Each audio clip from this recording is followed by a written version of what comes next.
of the game. It's a rich thing. First go to the file and choose open. Select this man image, click open. Take the quick selection tool and click on select subject. Press Ctrl J to duplicate the selection to a separate layer. Right click on this layer and choose select pixels. Hide the top layer, select the bottom layer. Go to select, modify and choose expand. Set the expand by to 10 pixels. Open edit and choose fill. Here select content aware option. Click OK. Open select and choose deselect.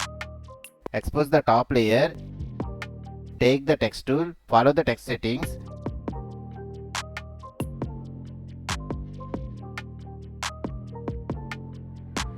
Now type the text in this manner. Press Ctrl T for the transform option. Hold the Alt button and increase the text size like this. Move this text layer below, open layer style and apply stroke and drop shadow. Press OK. Let's see the final result.